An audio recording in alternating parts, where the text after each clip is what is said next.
श्री हरि विष्णु कहते हैं, नारद जी से कह रहे थे कि नारद, इन्हीं भक्तों की भक्ति को देख करके और मुझे लगता है कि मैं भगवान हूँ। इनकी भक्ति ही मुझे भगवान बनाती है, अन्यथा और कोई मुझे भगवान नहीं बनाता। कथा आती है, भगवान शंकर जी की एक पुत्री थी जिनका नाम था मनसा, देवी मनसा। वह नाग माता थी। नाग माता तो थी वह, लेकिन उन्हें देवी की उपाधि प्राप्त नहीं हुई थी। देखिए, देवी देवता पहले से ही नहीं बनते, उन्हें उनकी उपाधि मिलती है। उनको अपना वर्चस्व दिखा करके और अपने आप को देवी मनवाना पड़ता है। देवता बनते नहीं है, देवता बनाया जाता है।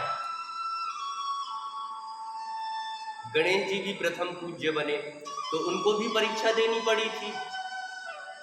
गणेश जी को भी कार्तिकेय जी महाराज देव सेनापति बने, उनको भी परीक्षा देनी पड़ी, तब जाकर के वे देवता बने।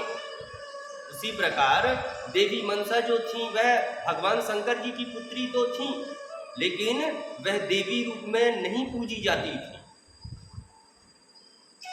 बहुत ही दुख हुआ देवी मनसा को कि मैं भगवान शंकर जी की पुत्री होते हुए भी देवी रूप में नहीं पूजे जा रही हूँ।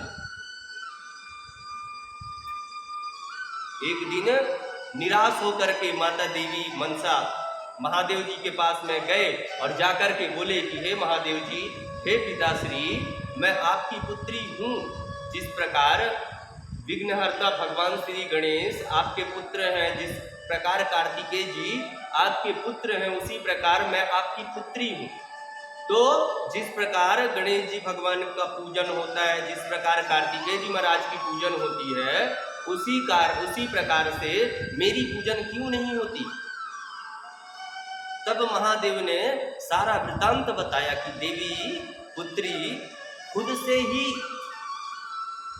आप सोच लो कि आप भगवान हो और आपकी पूजा हो, तो यह उचित नहीं है। आपके भक्त ही आपको भगवान बनाएंगे। आपकी जो भक्ति करेंगे ना, वही तुम्हें भगवान बना सकते हैं, अन्यथा तुम भगवान नहीं बन सकते।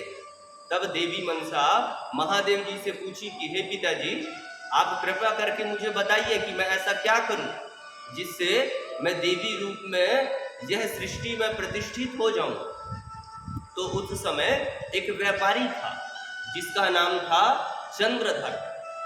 वह चंद्रधर महादेव के अनन्य भक्त थे।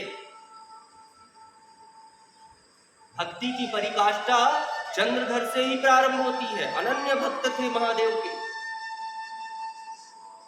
लेकिन महादेव के भक्त तो थे, लेकिन उनके अलावा वह किसी की भी सम्मान्य नहीं करते, कोई भी देवी देवताओं का, केवल और केवल महादेव को ही सर्वभूत समझते थे। लेकिन महादेव जी तो हैं सर्वस्व, देवों के देव हैं, महादेव हैं, लेकिन उनके बावजूद भी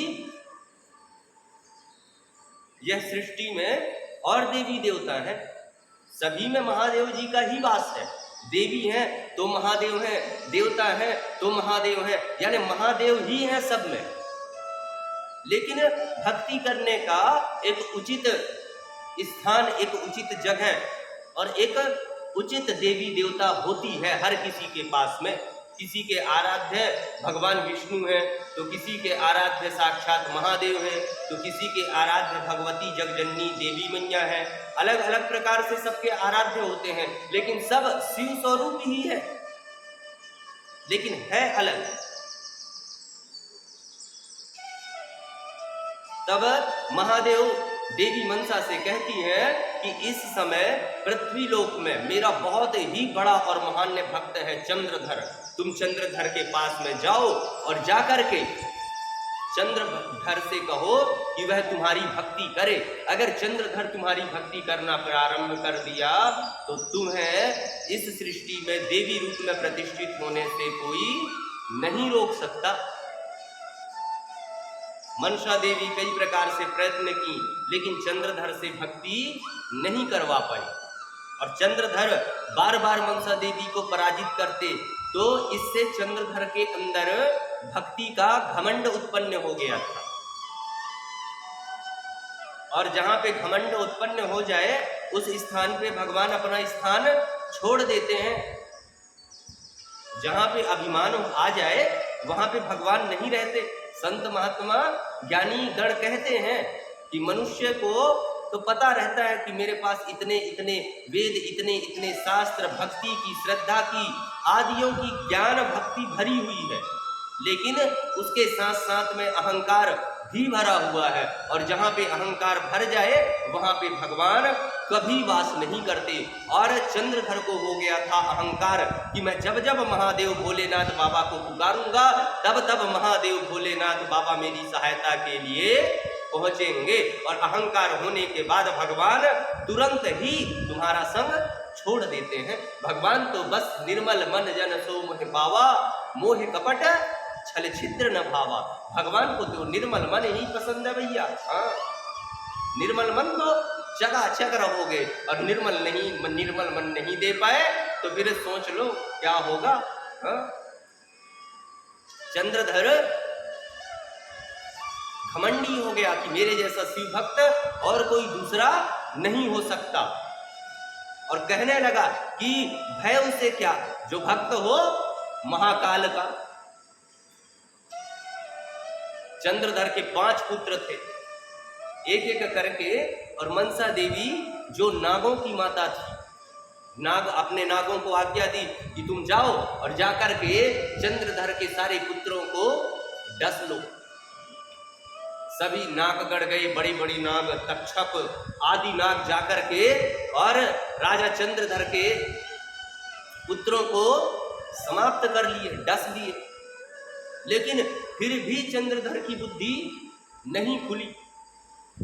फिर भी वे यही समझने लगे थे कि महादेव है संग में, तो चिंता किस बात की। साक्षात महादेव जी है ना हमारे साथ में। तब उनकी जो धर्म पत्नी थी, वह उन्हें बार बार समझाए कि कहे, हे परमेश्वर, 5 के 5 पुत्र समाप्त हो गए, लेकिन अभी तक महादेव जी सहायता करने के लिए नहीं आए। सर्वस्व तो चला गया, अब क्या बचा हुआ है? उसके बावजूद भी आप देवी माता की भक्ति नहीं कर रहे हैं। तब जाकर के चंद्रधर को अपनी भूल का आभास हुआ, और उन्हें उन्हीं से उनके अहंकार का सीख प्रदान हुआ। जब उन्होंने विचार किया, और विचार करने के बाद जब उनके मन में यह आया कि साक्षात महादेव भी अर्धनारीश्वर के रूप धारण किए हुए थे। आप देखिएगा, और देखे भी होंगे, कई तो चित्र में दिखा रहता है कि आधा में महादेव रहते हैं और आधा में भवानी हमारी माता पार्वती माता रहती है। यह चित्र उनके हृदय में जैसे ही प्रकट हुआ, वैसे ही चंद्रधर समझ गए, और समझ करके महादेव जी से और माता मनसा से बार बार प्रार्थना किए और क्षमा याचना किए कि हे भगवान, हे माता, आपकी माया से मोहित होकर के ब्रह्मा आदि अनेकों प्रकार के देवताएं आपकी लीलाओं को नहीं समझ पाते, तो क्या मैं तुच्छ मानव आपकी लीलाओं को समझ सकता हूँ, जान सकता हूँ? बिल्कुल भी नहीं जान सकता। तो माता और भगवान महादेव से बार बार क्षमा प्रार्थना करने पर माता मनसा देवी उन पर संतुष्ट हो गई, और उनके 5 पुत्र उन्हें लौटा दिए। और उसी समय से देवी मैया माता मनसा की प्रतिष्ठा एवं पूजा होना प्रारंभ हो गया।